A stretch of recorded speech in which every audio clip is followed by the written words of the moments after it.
السلام علیکم ورحمۃ اللہ وبرکاتہ. This is me Aiza Umar. I hope you all are well انشاءاللہ. سورۃ البقرہ آیت نمبر 23 اور 24.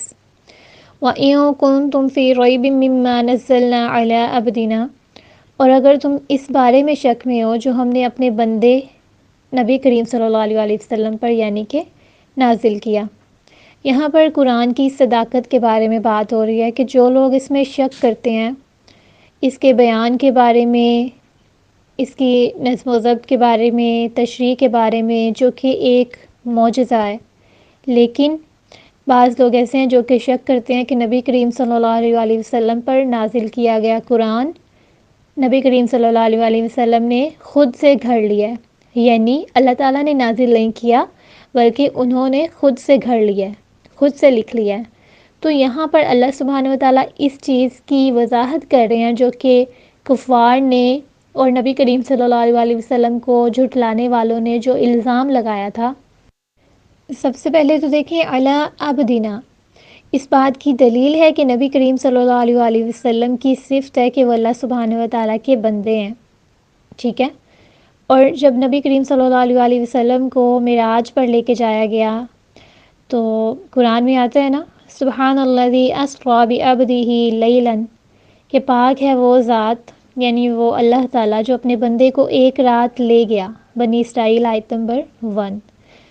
تو نبی کریم صلی اللہ علیہ وآلہ وسلم کی ابدیت کو قرآن میں الفرقان میں بھی ظاہر کیا گیا. الفرقان آیت نمبر 1 ہی ہے. تبارک الذی نزل الفرقان علی عبدہ لیکون للعالمین نذیرا، بہت بابرکت ہے وہ ذات جس نے اپنے بندے پر فرقان اتارا تاکہ وہ تمام جہانوں کے لیے ڈرانے والا ہو، یعنی خبردار کرنے والا ہو.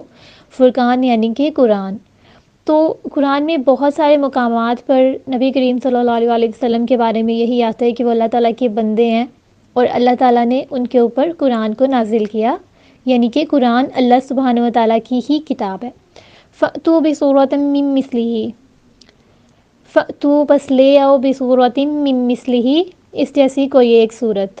یعنی اگر تم جھٹلاتے ہو کہ نبی کریم صلی اللہ علیہ وآلہ وسلم نے یہ قرآن خود سے بنا لیا ہے تو پھر تم بھی بنا کے لے آؤ. پورا قرآن تو کیا، اللہ تعالیٰ کہتے ہیں ایک صورت ہی بنا کے لے آؤ. یہ لوگ وحی کے بارے میں شک کرتے ہیں نا، جو کہ اپنے بندے کے اوپر اللہ تعالیٰ نے نازل کی. تو پھر ٹھیک ہے، اگر تم حق اور باطل میں فرق کرنے والے اتنے ہی سچے ہو تو پھر لے آؤ کوئی. نبی کریم صلی اللہ علیہ وآلہ وسلم تو پڑھے لکھے نہیں تھے. آپ سب جانتے ہوں گے کہ وہ امی تھے. امی یعنی کہ پڑھا لکھا نہ ہونا، ان پڑھ ہونا. مکہ میں بہت کم لوگ اس طرح کے تھے جو کہ لکھنا پڑھنا جانتے تھے. چند ایک لوگ تھے، ان کے علاوہ کوئی بھی پڑھا لکھا نہیں تھا. یہ وہ نبی تھے جو ان کے درمیان پیدا ہوئے. انہوں نے بچپن سے لے کے ان کو جوان ہونے تک دیکھا اور سب نے دیکھا کہ وہ پڑھے لکھے نہیں تھے، پڑھنا لکھنا نہیں جانتے تھے. لیکن پھر انہوں نے کتاب نازل کی، اللہ تعالیٰ نے ان کے اوپر کتاب نازل کی اور اس کے بعد انہوں نے لوگوں کے سامنے اس کو پیش کیا، اس کتاب کے پیش ہونے کا دعویٰ کیا. تو یہ اللہ تعالیٰ کی طرف سے تھا. اور اگر یہ کہتے ہیں کہ خود سے گھڑا ہوا ہے تو پھر ٹھیک ہے، اس نے کس سے مدد لی ہے؟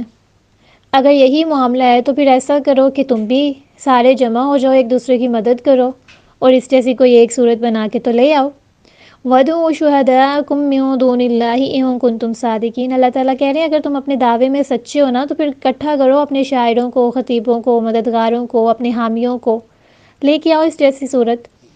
یہ جو عرب کے لوگ ہیں نا، یہ بہت زیادہ فصاحت و بلاغت رکھتے ہیں، یعنی کہ ان کے اندر بہت بڑے بڑے شاعر پائے جاتے ہیں. دنیا میں ان جیسا کوئی بھی فصاحت و بلاغت رکھنے والا، ذہانت رکھنے والا نہیں ہے. ان کو اللہ تعالیٰ نے خاص طور پہ ذہانت دی ہوئی ہے. اور یہ ایسے لوگ تھے کہ شاعری کرنے بیٹھتے تو بیٹھے رہتے، یعنی ان کی زبان شاعری میں اتنی وسعت رکھتی تھی کہ بغیر کسی جگہ سے دیکھے پڑھے لکھے یہ لوگ شاعری بول دیا کرتے تھے، دیوان کے دیوان لکھ ڈالا کرتے تھے.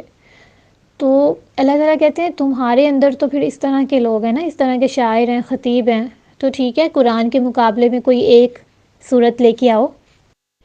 سورۃ بنی اسرائیل آیت نمبر 88 میں اللہ سبحانہ و تعالیٰ کہتے ہیں کہ اگر تمام کے تمام انسان اور جن اکٹھے ہو جائیں اور وہ ایک دوسرے کی مددگار ہو جائیں، پھر بھی مل کر بھی سارا کام کر لیں، اس کے بعد بھی اس قرآن جیسی کوئی بھی آیت، کوئی بھی صورت نہیں لے کے آ سکتے۔ آپ سوچیں پوری دنیا کے انسان اور پوری دنیا کے جنات اکٹھے ہو کے ایک دوسرے کی مدد کرنے پہ لگ جائیں، پھر بھی اس قرآن جیسی کوئی بھی صورت نہ لے کے آ سکیں، تو کون جھوٹا ہے؟ نبی کریم صلی اللہ علیہ وآلہ وسلم یا پھر یہ لوگ جو کہ الزام لگاتے ہیں کہ انہوں نے قرآن خود سے بنا لیا؟ پہلے اللہ تعالیٰ نے خود کہا کہ اس جیسی کوئی صورت لے کے آؤ، پھر اللہ تعالیٰ نے خود ہی اس چیز کا رد بھی کر دیا کہ تم ہرگز بھی ایسا نہیں کر سکتے۔ فَإِن لَّمْ تَفْعَلُوا وَلَن تَفْعَلُوا، یعنی اگر تم نہ کر سکو اور تم ہرگز نہیں کر سکو گے، وَلَن تَفْعَلُوا، ہرگز نہیں تم کر سکو گے۔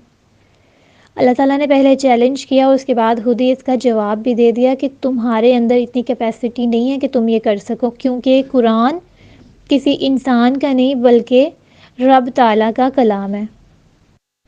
مکہ کا ایک رواج یہ بھی تھا کہ جس کی شاعری سب سے زیادہ اچھی ہوتی تھی نا، وہ کعبہ کے دروازے کے اوپر لٹکا دی جاتی تھی، کہ ایک طرح سے اس شاعر کو نوازا جاتا تھا، ایک ریوارڈ تھا اس کے لیے کہ اس کی شاعری کعبہ کی دیوار کے ساتھ لٹکے گی۔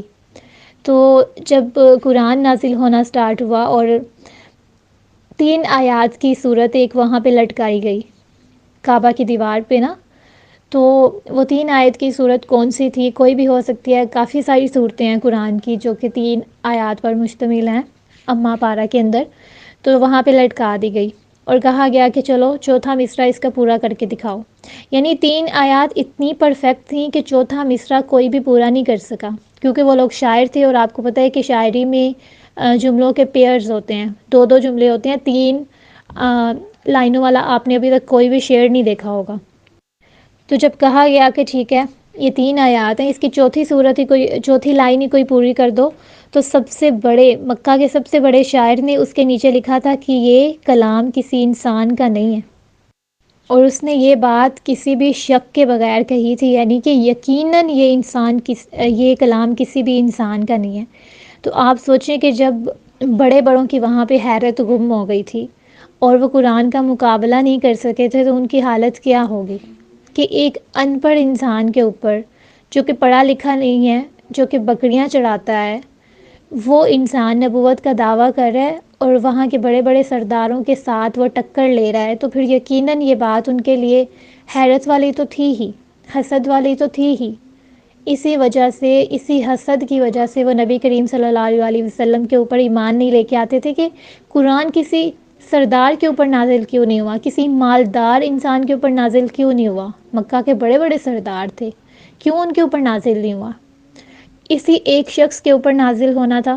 ان کے نزدیک نبی کریم صلی اللہ علیہ وسلم کی حیثیت باقی سرداروں سے کم تھی، کیونکہ ان کے پاس نہ تو بہت سارا مال تھا، نہ ہی بہت ساری جائیدادیں تھیں، نہ یہ پڑھے لکھے تھے، تو پھر کیوں ان کے اوپر ہی کیوں؟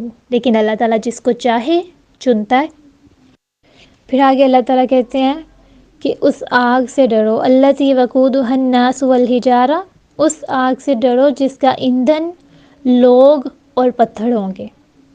اب پتھروں کے بارے میں کہا جاتا ہے کہ یہ وہ سارے پتھر ہو سکتے ہیں جو کہ انہوں نے بت بنا کے رکھے ہوئے تھے اور ان کی پوجا کرتے تھے، وہ سارے کے سارے آگ میں ڈالے جائیں گے، ان کو جلایا جائے گا، اور پھر باقی کے جو انسان ہوں گے، جو بھی انکار کرنے والے، کافر سے کیا مراد تھا میں نے آپ کو پہلے بھی بتایا تھا کہ آپ اس کو مکہ والے کافر نہیں سمجھیں گے، اس میں ہر اس انسان کو شامل کریں جو بھی نبی کریم صلی اللہ علیہ وسلم کی نبوت پر شک کرتا ہے اور اللہ تعالیٰ کے ساتھ شرک کرتا ہے۔